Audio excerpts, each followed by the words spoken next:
स्वागत है आप सभी बच्चों का आज की इस क्लास के अंदर। तो हम लोग यहाँ पर करने वाले हैं ट्यूपल्स के कुछ मेथड्स या फिर बिल्ट इन फंक्शंस। ओके, जो पाइथन के अंदर पहले से बने बनाए हैं ट्यूपल के अंदर के। तो सबसे पहला फंक्शन जो मेरे सामने आता है विच इज लैन फंक्शन। और मेरे ख्याल से अगर आप आज आई थिंक काफी सारे लेक्चर्स हमारे हो गए हैं और मुझे नहीं लगता कि इतने सारे लेक्चर्स होने के बाद में आप मुझसे पूछेंगे कि what is the use of len function. क्योंकि लैन फंक्शन हमारा क्या है कि भाई लेंथ कैलकुलेट करके बताता है। इसका हमेशा जो आंसर आएगा वो एक इंटीजर आएगा। कम से कम जो इसका आंसर आ सकता है वो 0 और ज्यादा से ज्यादा जितनी भी लेंथ का मतलब है कि भाई सवारियां कितनी है इस ट्यूपल स्ट्रिंग लिस्ट डिक्शनरी के अंदर। ठीक है, तो ट्यूपल फंक्शन क्या है? ये एक खाली ट्यूपल क्रिएट करने के लिए है। अगर आपने इस पूरी सीरीज का पहला लेक्चर देखा होगा, मतलब ट्यूपल वाली सीरीज, मतलब ट्यूपल का पहला लेक्चर अगर आपने देखा होगा तो आपने ये पाया होगा कि ये क्या करेगा। अभी आपको 0 आंसर आएगा। Why? Because this is an empty tuple and if you are putting there P तो इट मीन्स आपके पास एक खाली ट्यूपल इस कदर इस प्रकार से डिस्प्ले हो जाएगा। तो एक ट्यूपल फंक्शन है, अगर आप ऐसे यूज करते हो तो एक खाली ट्यूपल आपके पास में आ जाएगा अगर आपने कोई इसमें आर्ग्यूमेंट वगैरह नहीं दे रखा है। बाकी आपको ऐसा कह रहा है कि भाई आप इस तरीके से अगर दोगे तो वो कन्वर्ट कर देगा एक स्ट्रिंग को ट्यूपल के अंदर। चलिए मैं आपको बताती हूँ। यहाँ पर एक लिस्ट को ट्यूपल में लिस्ट इनटू स्ट्रिंग इनटू, चलिए डिक्शनरी भी लिख देते हैं। ठीक है, तो एक ट्यूपल में कैसे बदल सकते हैं। ठीक है, ओके। तो जब मैंने इनको एनसीईआरटी वाला नहीं पढ़ा रही थी तो मैंने अपने लेक्चर्स के अंदर उस टाइम पर बताया भी था, बट इट्स ओके, अब यहाँ पर हम दोबारा कर लेते हैं।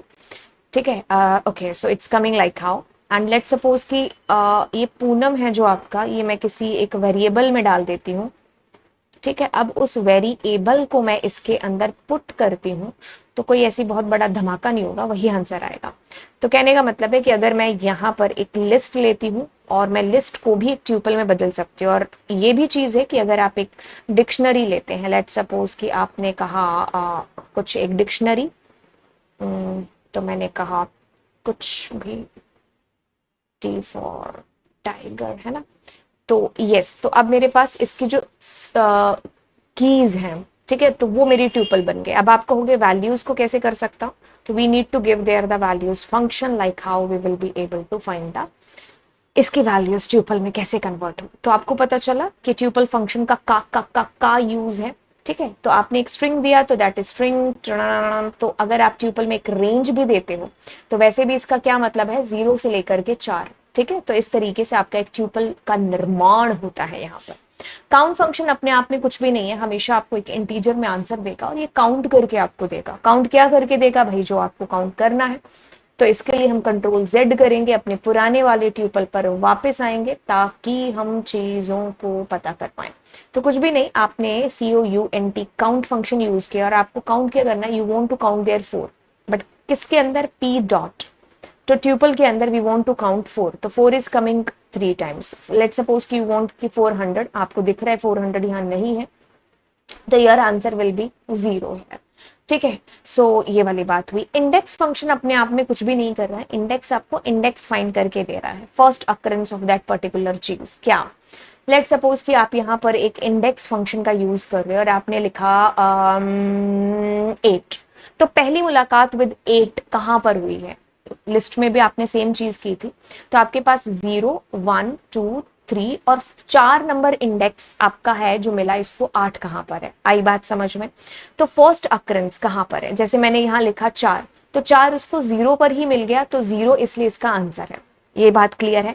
अगर मान लीजिए आप इसमें कोई एक ऐसा एलिमेंट दे देते हो जो मौजूद नहीं है तो ये आपको एक मीठी सी एरर देगा जिसका नाम है value error. Is it clear? Super cool है। अब आपने मान लीजिए इसमें 8 को ढूंढना है और अब आप इसमें यहां पर लिखते हैं मान लीजिए 5, तो अब मेरे पास जो आंसर आएगा वो किस तरीके से, 5 मेरे पास में आया है। अब इससे 5 आंसर आया क्यों है, इसको हम लोग थोड़ा सा जानते हैं। उसके लिए यहाँ पर ध्यान से ध्यान दीजिए कि हमारा आंसर 5 क्यों आया। बेसिकली क्या है कि आप इसके पहले इंडेक्स देखते हैं, ये 0 है, ये 1 है, ये 2 3 4 5 6 7 8 9 एंड सो ऑन। अब देखो 8 का मतलब है कि क्या, ठीक है, आपको क्या फाइंड करना है, मतलब किसका इंडेक्स आपको ढूंढना है।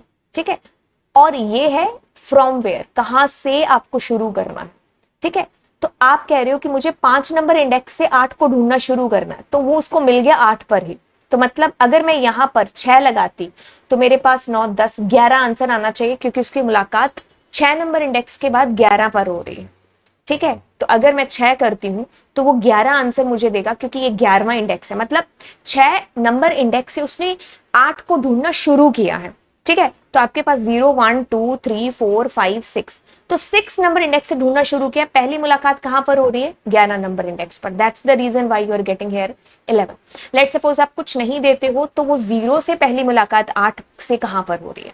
और अगर मान लीजिए मैंने यहां पर लिख दिया कि भाई मेरे को 8 से ढूंढना शुरू करो, या 11 से ही, तो 11 नंबर इंडेक्स से ही ढूंढना शुरू करेगा, तो 11 पर ही उसको मिल गया।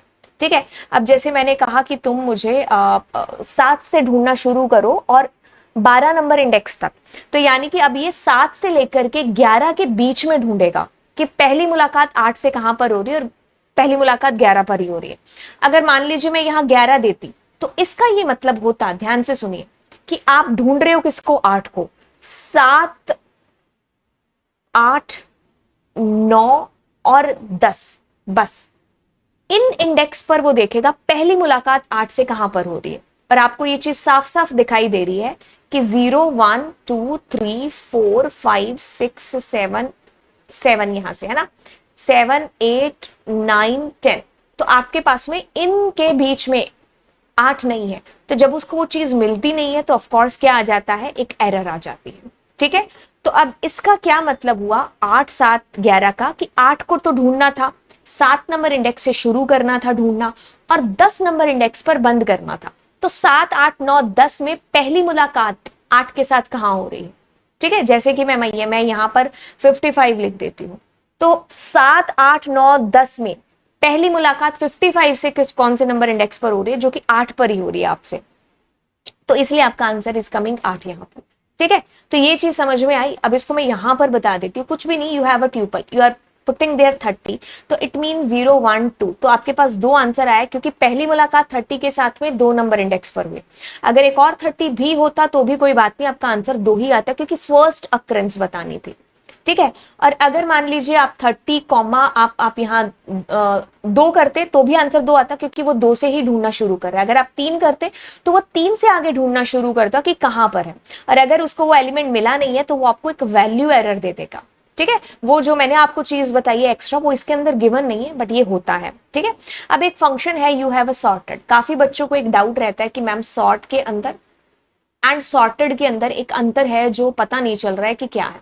पहली चीज, सॉर्ट फंक्शन क्या करेगा? सॉर्ट फंक्शन आपका सॉर्ट करके दे देगा आपकी एक्चुअल लिस्ट, ये लिस्ट पर अप्लाई होता है, ये एक्चुअल लिस्ट को सॉर्ट करेगा। सॉर्टेड फंक्शन आपकी ना तो एक्चुअल लिस्ट, किसी को छेड़ता नहीं है, बस ये आपको सॉर्ट करके आपका आंसर हमेशा एक लिस्ट के अंदर है जो देता है, इसका आंसर हमेशा एक लिस्ट आएगा, ये चीज याद रखिएगा।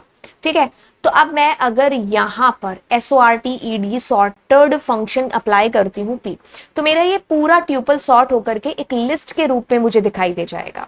ठीक है, अब अगर मैं एक्चुअल ट्यूपल को प्रिंट करूंगी, बिकॉज ट्यूपल इज इम्यूटेबल, तो आपको आपका एक्चुअल ट्यूपल वैसा का वैसे ही दिखेगा जैसा है। तो सॉर्टेड फंक्शन ने आपके एक्चुअल ट्यूपल को सॉर्ट नहीं किया है, जस्ट आपको सॉर्ट करके एक वैल्यू दे दी है।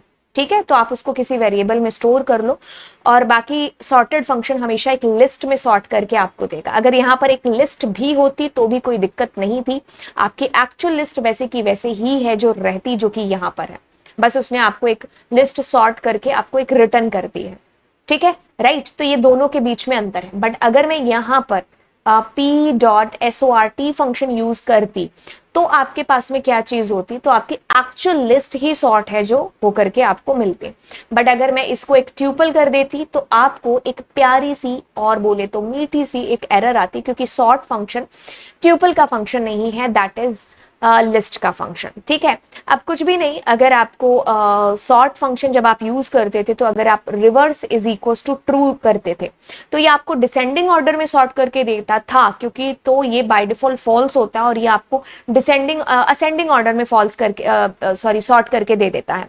लेकिन अगर आपको डिसेंडिंग में चाहिए तो you need to give there reverse is equals to true. ठीक है, ये चीज आपको चाहिए थी।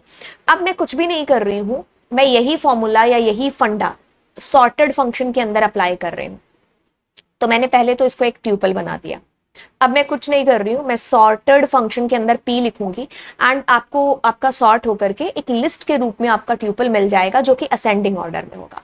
अब आप इसमें reverse is equal to true करोगे तो यही आपका ट्यूपल आपको डिसेंडिंग ऑर्डर में सॉर्ट होकर के मिलेगा और एक लिस्ट के तौर पर आपका एक आंसर है जो आपको डिस्प्ले हो जाएगा। 2 मिनट वेट। ओके, तो अब इसके अंदर अगला फंक्शन विच इज मिन और मैक्स और सम फंक्शन।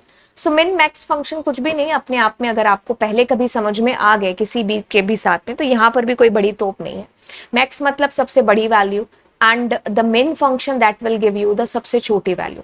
अब इनकी खास बात या याद रखने वाली चीजों में से चीजें ये है कि इसमें हमेशा the data type must be same. So हम इसमें या तो सारा स्ट्रिंग डालें या सारा नंबर डालें।